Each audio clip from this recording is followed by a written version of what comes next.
What's up guys, and welcome to a little bit of a different episode to normal in this Undisputed series. As you can see, I'm in a little coffee shop in Dublin at the moment, and that's because I'm out here working with SBG, specifically working with Coach Owen Roddy and also the Doc, who are both major features in Conor McGregor's team whenever he comes up to fights. So we're very, very lucky with the people we're getting involved with during this series, and I'm loving the fact that you guys are supporting it on the way and enjoying it. Make sure that you're subscribed with all the notification bells and everything alerted. Make sure you're following us on Instagram and everything like that to stay up to date. But today's video is going to be a little bit about diet, and I'm going to cover it here slightly because this is still one of the major confusion points for most people, including professional athletes as well. Nutrition is a huge factor that most people fall down on. And what I want to show you here is what I buy and what I eat on a daily basis that's in my home that I will eat continually throughout the week.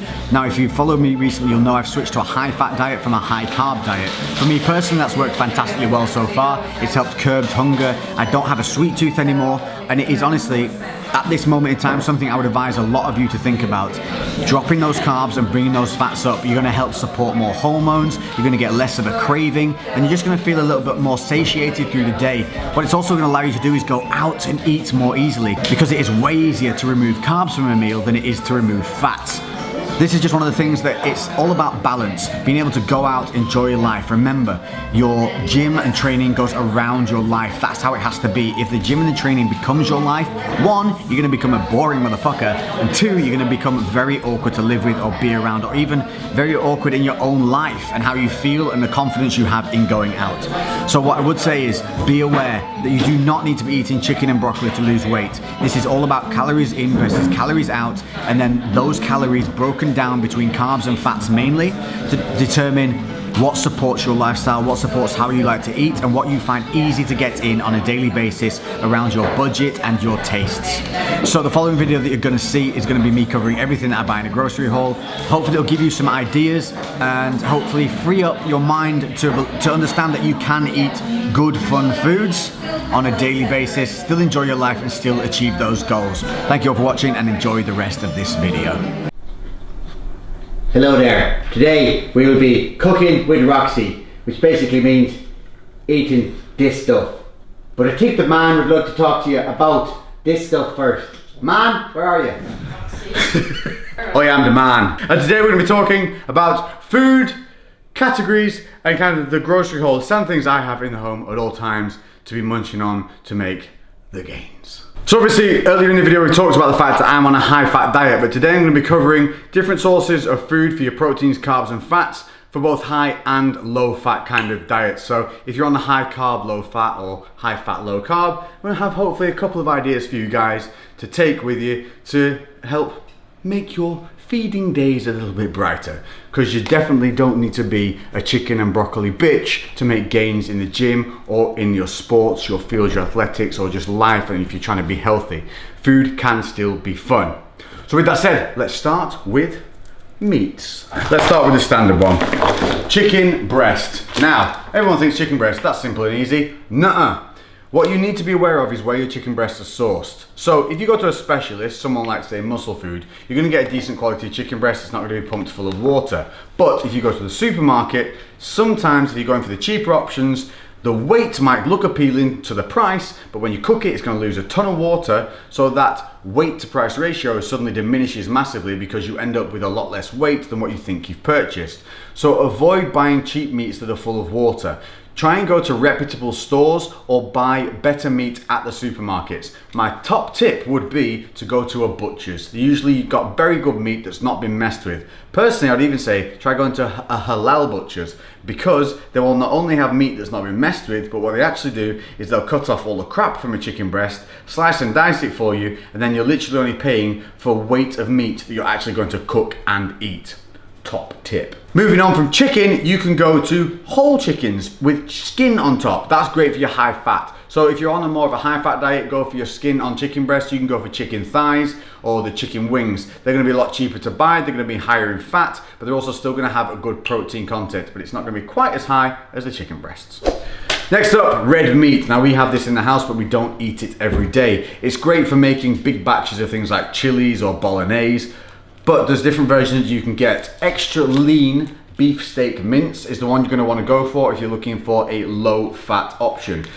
Otherwise, And the cheaper version you're gonna be able to get is just the lean beefsteak mince. It's gonna taste good because it's gonna have a little bit of higher fat content in there. So compared to say 4 grams per 100 of the extra lean, it's gonna have more like 8 to 10 grams of fat per 100. There is a big myth going around that the red meats used to lead to high cholesterol and heart disease. Recently, studies have been shown that that is absolutely not the case. The reason we don't want to eating a lot of red meat on a regular basis is just due to the digestive time that it takes. It can sit in the gut for quite a long time, especially if you compounded it with huge amounts of red meat upon red meat upon red meat. But in terms of the cholesterol, heart health and everything like that, it's fine to have red meat in your diet on a regular basis if you like it. So extra lean for the low fat, or just a standard lean or a cheaper cut will be good to help boost those higher fats. It's a great way as well of getting those higher fats in if you're struggling already.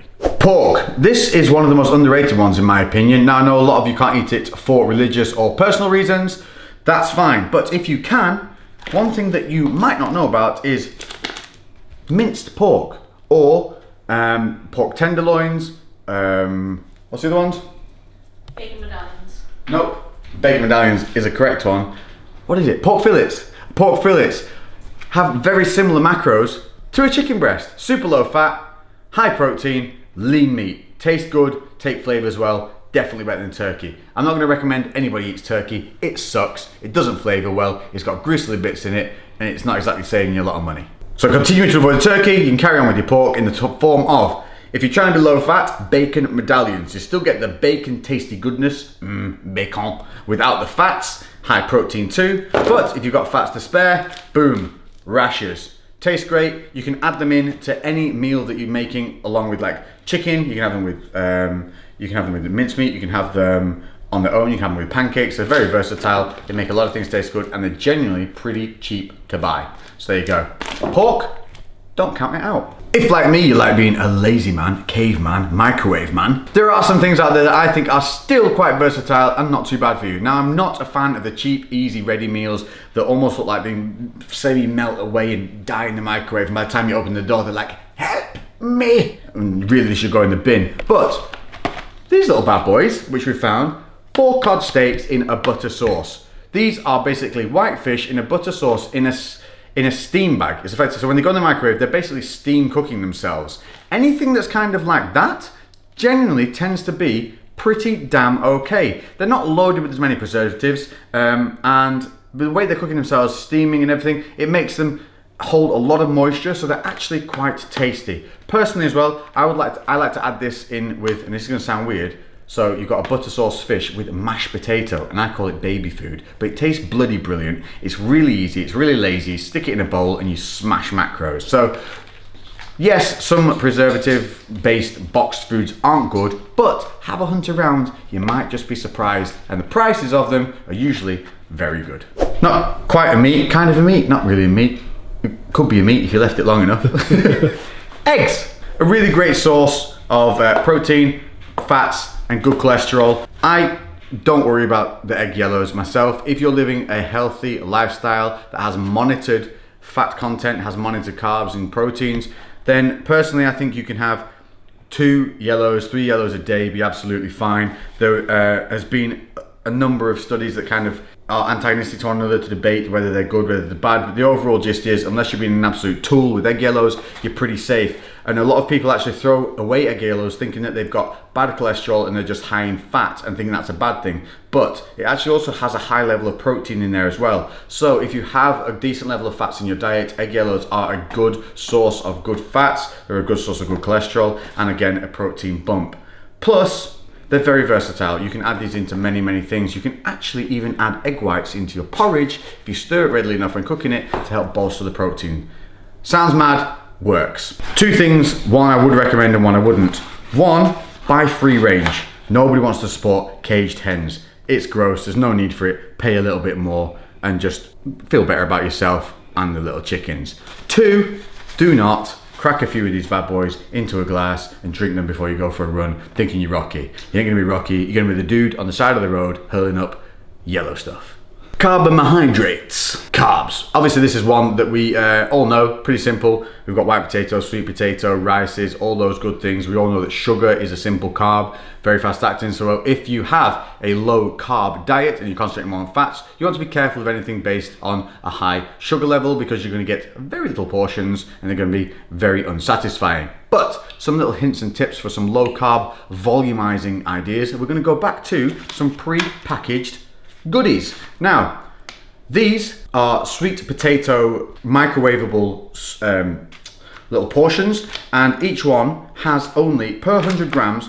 Now, bearing in mind, your white potatoes will have around about 27 grams of carbohydrate. Most rices will have around 23, and pastas somewhere between like 27 grams up to 30, depending on what pastas you're picking. Per 100 grams of carbohydrate, 10 for the sweet potato, and it tastes great. There is also a mashed potato version of a similar thing, so you should be able to find these in most mainstream supermarkets. And this, the mashed potato, even better, rocks in often. You can find it at 8 grams, but be careful because some of them have a lower fat level now but a higher carb, so they can go up to 15, but even in that case they are still lower than the standard potato or rice that you would often pick. So that's a handy little hint if you want to volumize your carbohydrates. Now, a bit of a crossover, so we're going to kind of talk about health and carbs in here, but what we're talking about is fruit.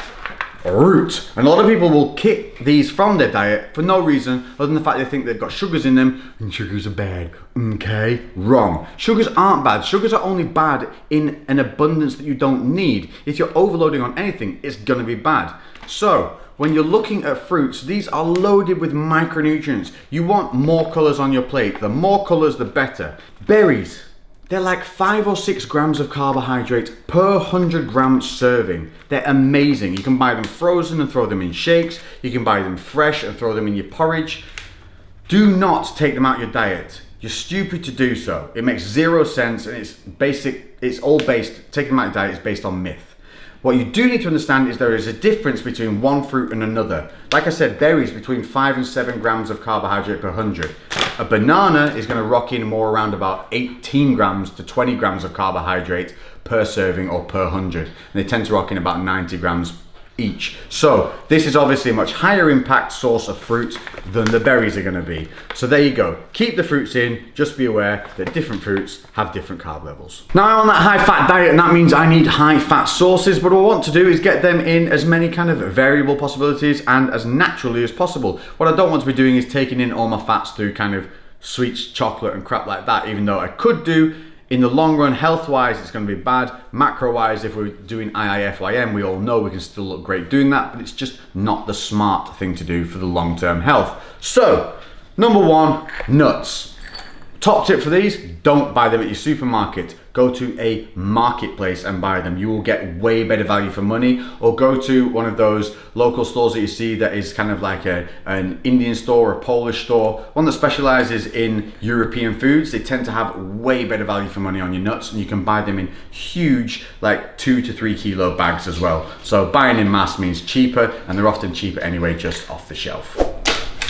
Hummus, hummus, hummus. This is one of my favorite things to add in because it's a snackable item, but one you can also have on the side of a main meal with meats. It goes very well with a lot of things. Now, hummus is basically a chickpea based product, and it's a simple dip and go, nom nom nom. Per 100 grams though, if you get the ones that aren't light, that aren't low fat, they rock in around about 25% fat. So you're getting like 25, 26 grams of fat per 100 gram serving. So that's quite a small volume with a good high impact for fats. You can also get these in low fat versions where they rock in around about, say, 6 to 8 grams of fat per 100, I think. So if you just like hummus, there's no reason that you can't have it in your diet even if you're not high fat.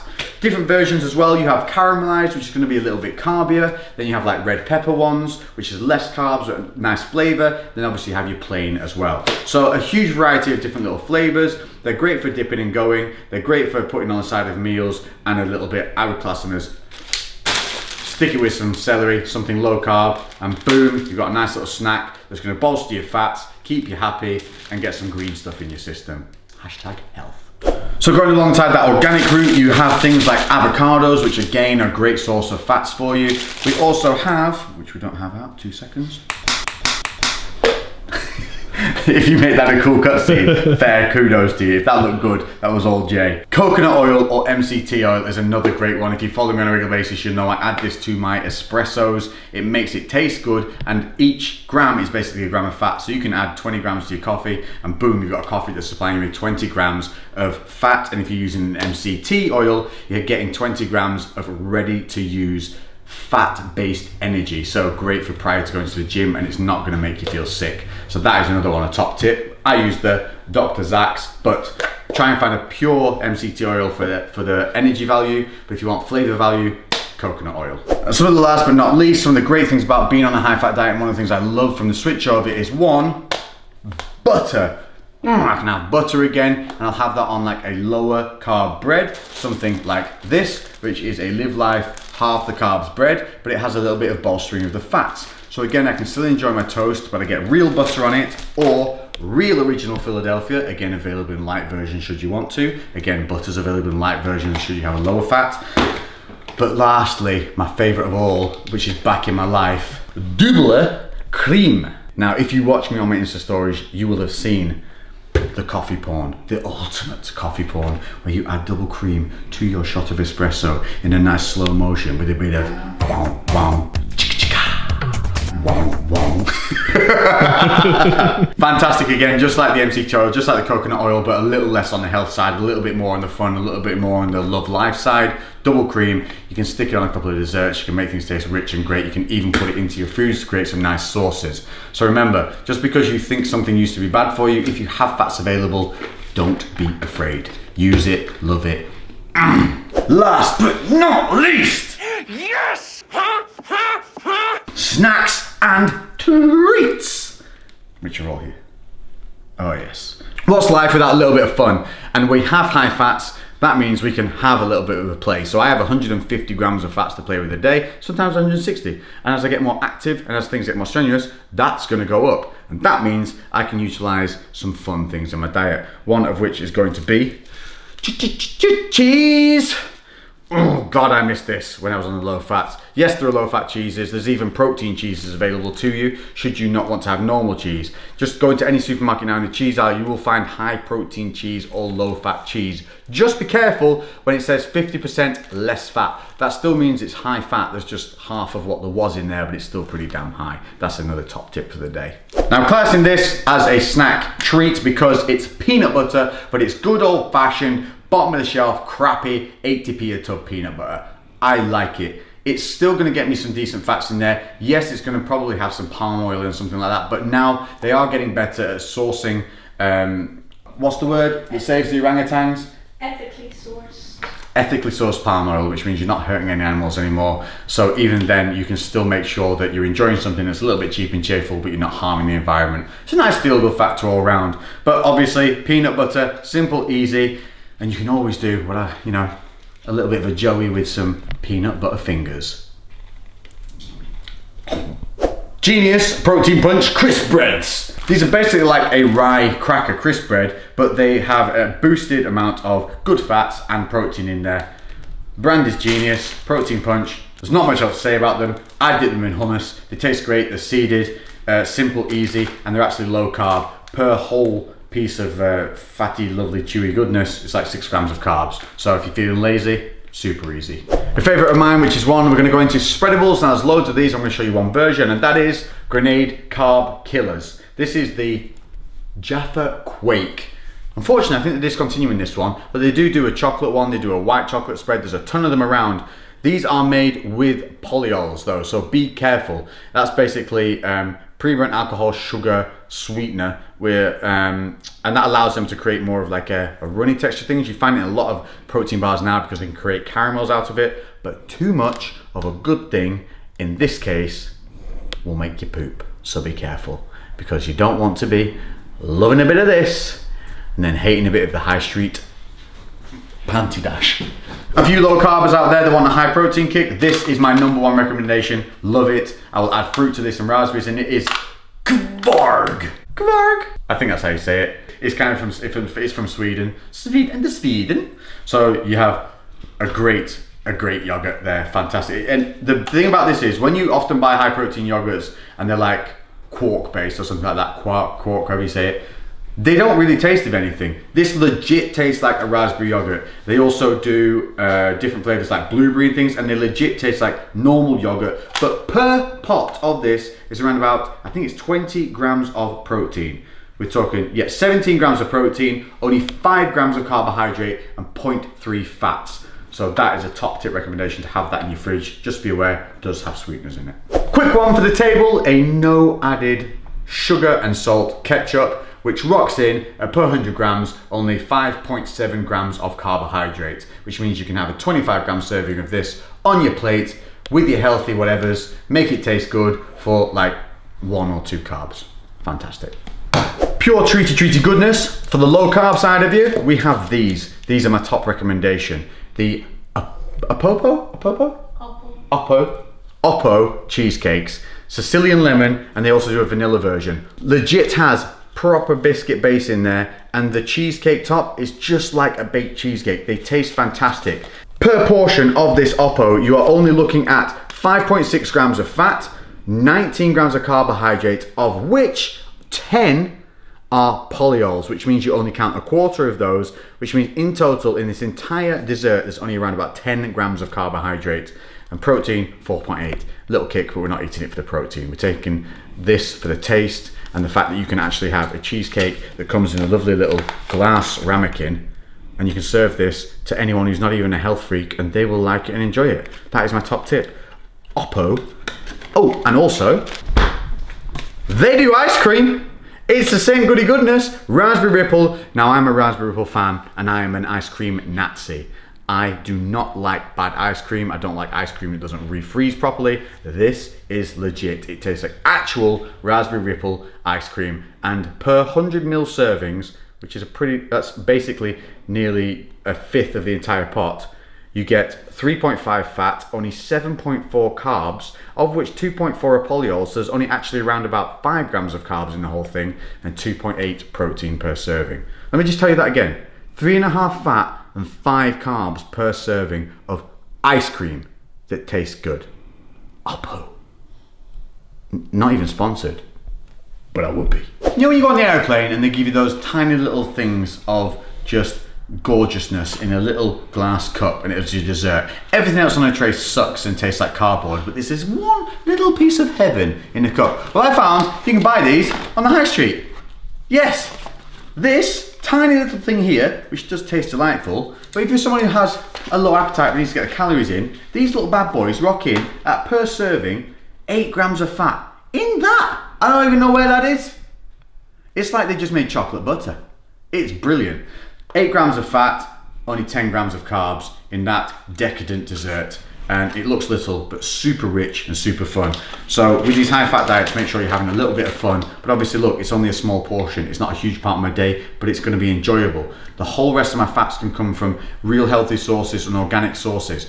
As long as you're getting around about 75 to 80% of your food in through good sources, have fun with the other 20-25%. It's gonna do you no harm. In fact, it's probably gonna make you feel better about yourself, enjoy your food more, and stick to your diet better. And carrying on with that thought process into the final pieces I wanted to show you. Chocolate. It's something you can easily include into your diet, and what I will do is if I feel like having chocolate, I'll have this around my workout because I know it contains shitty sugars, I know it contains shitty fats, but I'm gonna put it in around when I'm training so I get to enjoy it, so I'll have it before or afterwards, and then my body is gonna be in a state where it's just going to burn it up and use it. So don't be afraid to add little treats in like this before you work out. If you are, however, in a low fat side of things, there's still treats available to you, my friend. Party rings still exist in the world. Find a reason to put them back in your life. There's also other things like low-fat popcorn, normal popcorn. There's obviously the fan favorite for the IIFYM of us, Skittles before you work out. So there's a ton of options available for you there. And if you want something that you know is just genuinely classed as crap, have it around your workouts, take away the guilt and enjoy it. So with all that out of the way, my final little tippily treat and top tip is gonna be Shazam, a high cocoa dark chocolate. And this is for either of you. High fat, low fat, it doesn't matter, because this works in a number of ways. 1, high cocoa content. Taking in a 10 gram serving of this before you go to the gym is going to help reduce fatigue onset. It's proven and it tastes good alongside it. Number 2, if you're on a high fat diet, you want to enjoy a little bit of chocolate, this is rich and will go really well with coffees. You can dip it in your coffee, you can crumble it on your porridge and things like that. As well, if you're on the low fat side of things, dark chocolate is so flavoursome that you only need very small portions. So even though it is a high percentage of fat compared to other options you might have available to you, you're only going to be using very small portions. So the overall amount of fat you end up using in terms of taste for portion size is going to be very, very low because you get a high amount of taste for a very low volume. So dark chocolate. It's got actual physiological benefits, it tastes good, and if you have a sweet tooth and you're craving chocolate, this is really going to help curb those cravings. Dark chocolate mic drop. So there you go, just a good cross section of some of the foods that we consistently have in the house at all times and will eat on a regular basis. Everything you see here, I do consume. Nothing is filmed here to be on this table because it fits a certain genre. If I don't like it, I don't eat it. If I like something, I find a way of fitting it in to make sure that I'm happy with the food I have on my plate in front of me. If you don't like what you're eating, I promise you now, you will not stick to your diet. You will get frustrated, you'll get tetchy, you'll get angry, and you will fall off and you'll go and binge. And all you'll do is repeat this cycle over and over again. So please be smart with your food. Do your research, look into macros. If you're not into tracking your food, at least portion out your food. It's not me making these decisions, it's the way we work on a biological level, and it is just the way it is. You either commit to it or you don't complain about it. It's really that simple. But I hope what I've shown you today is giving you some ideas as to what you can add in, and you can see what I eat on a regular basis and still maintain a decent shape, a feeling of health, and an ability to go and train and not feel worn out. If you have any comments or you'd like to see anything else, make sure to hit me up in the comment section below. Hit that notification bell, give me a like if you've lasted this long into the video. I hope you've enjoyed it, and I hope you're getting used to the old, I don't know, what are we calling it, Jay? Barnet. Barnet? Blonde Barnet? Am I now officially a blonde bombshell? Blonde bimbo? Yeah, I'm more likely to be a blonde bimbo. And on that note, we'll see you in the next episode. I'll give you a boom, baby, and we're out. Lately I've been doing shit different, cooking like a chef, I've been all up in the kitchen. Had to make a move, had to make a little distance. A lot of people tripping, they could never see the vision. Fuck that, tell them bounce.